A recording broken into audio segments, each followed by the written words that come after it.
நான் இப்போது சொல்ல போகும் கதை நடக்கும் காலகட்டம் 1970கள்.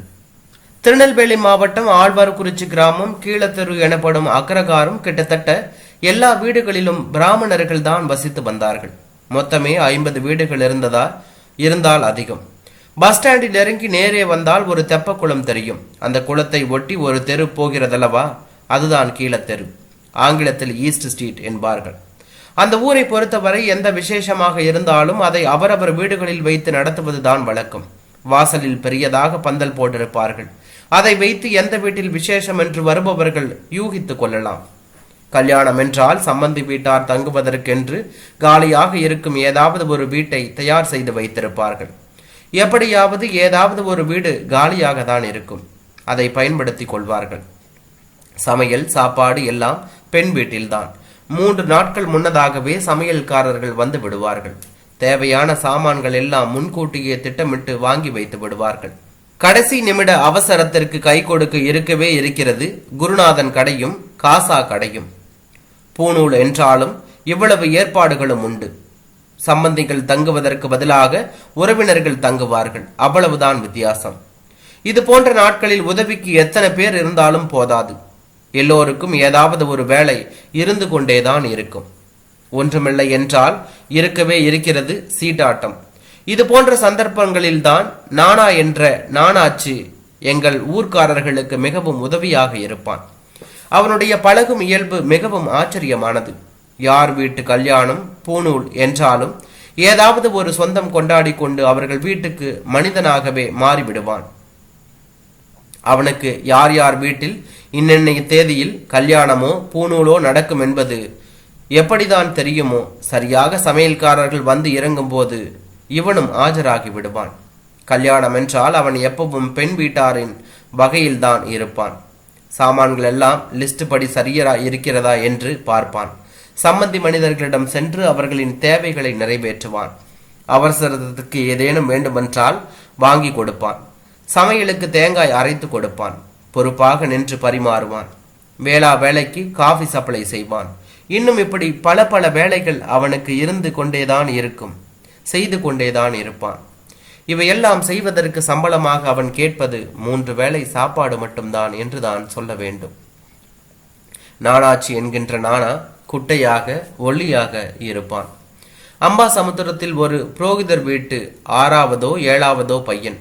படிப்பும் வரவில்லை, மந்திரங்களும் வாயில் நுழையவில்லை.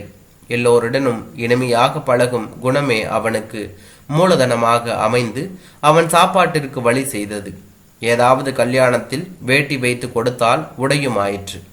தங்குமிடம் இருக்கவே இருக்கிறது சத்திரத்து திண்ணைகள். இது போன்ற ஒரு வாழ்க்கையை நம்மால் நினைத்து கூட பார்க்கவே முடியாததை அவன் தன் விதிவிட்ட வழி என்றோ தனக்கு இதுதான் கிடைத்தது என்று மனோபாவத்துடனோ குதூகலமாக ஏற்றுக்கொண்டான் என்று தான் சொல்ல வேண்டும். அவன் இயற்பெயர் நாராயணன். நானா என்று கூப்பிடுவார்களாயிருக்கும். ஏன் அப்படி சொன்னேன் என்றால், நாராயணன் என்றோ நானா என்றோ சொன்னால் பலருக்கும் தெரியாது. நானாச்சு நானா என்றால் உடனே புரிந்து கொள்வார்கள். எந்த வேலை சொன்னாலும் நீங்க கவலைப்படாதீங்கோ மாமா, நானாச்சு முடிச்சிடுறேன் என்பான். அதனால் அவன் பெயர் நானாச்சு என்றே நிலைத்து விட்டது. என்ன வேலை செய்து அவன் மற்றவர்களை காக்காய் பிடித்தாலும் அவன் என்றால் ஏனோ எல்லோருக்கும் சற்று இலக்காரமாகவே இருந்தது. மக்களுக்கும் அவனது தேவைகள் தேவையாக இருந்தன என்பதால் எழுதப்படாத ஒப்பந்தமாக அவன் வேலை செய்வதும் இவர்கள் அதற்கு சாப்பாடு போடுவதும் சில சமயங்களில் வேட்டி துண்டு மரியாதையும் செய்வதுமாக வண்டி ஓடிக்கொண்டிருந்தது. கல்யாணம் இல்லாத மாதங்களில் அவன் என்ன செய்கிறான், எப்படி சாப்பிடுகிறான் என்பதெல்லாம் மர்மமாகவே இருந்தது.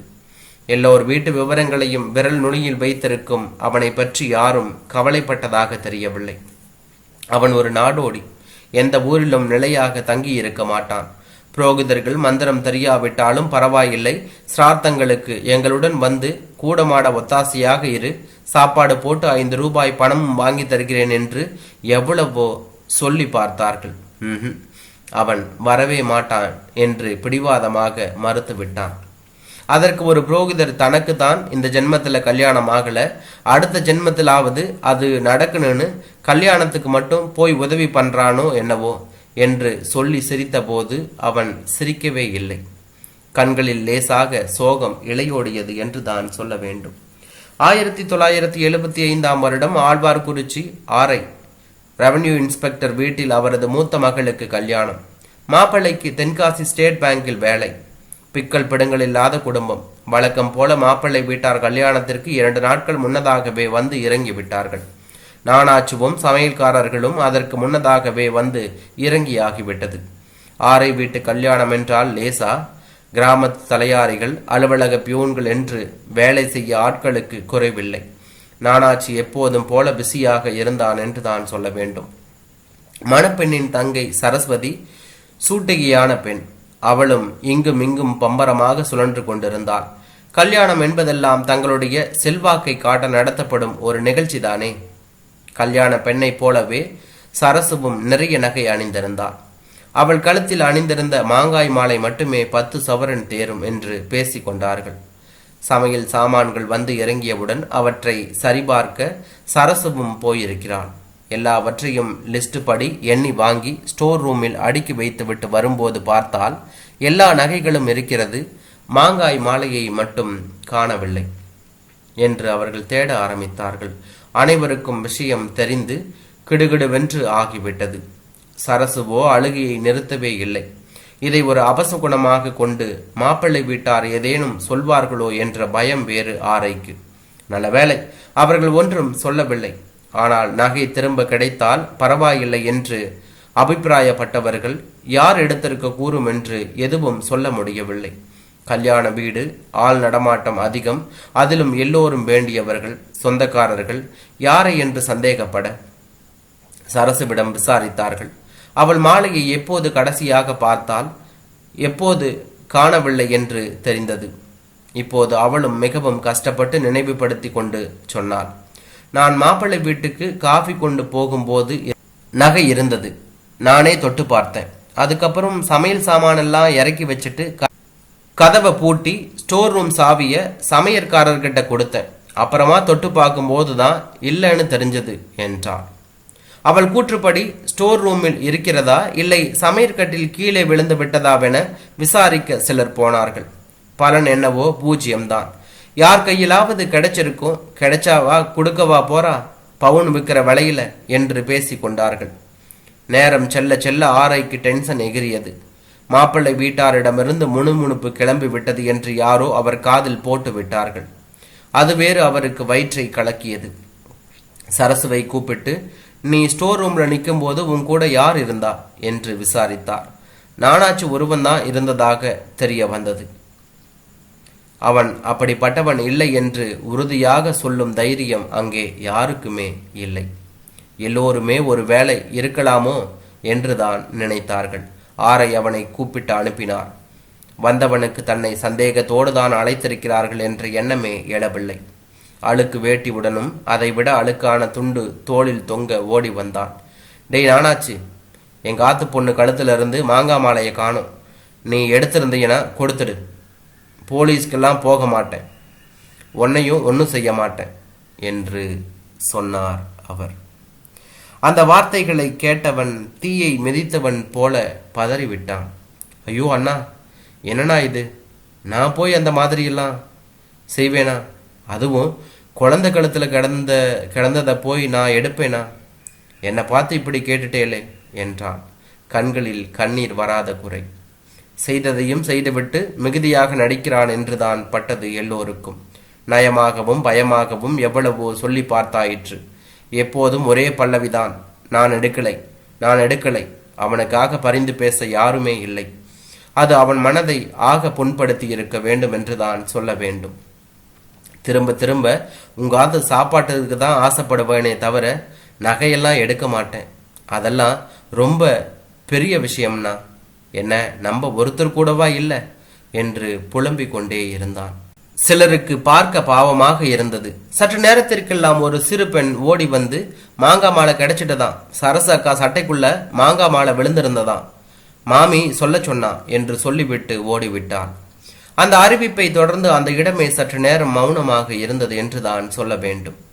நானாச்சுவை அடித்து உண்மையை வரவழைக்க வேண்டும் என்ற அளவுக்கு நினைத்தவர்கள் மெல்ல முணுமுணுத்தபடி அந்த இடத்தை விட்டு நகரலானார்கள். அவனுக்கு பரிந்து பேச வேண்டும் என்று நினைத்த சிலர் அவனை சொக்க தங்கம் என்று தாங்கள் சொன்னதாகவே பேசிக் கொண்டார்கள். ஆரைக்கு என்ன செய்வதென்று தெரியவில்லை.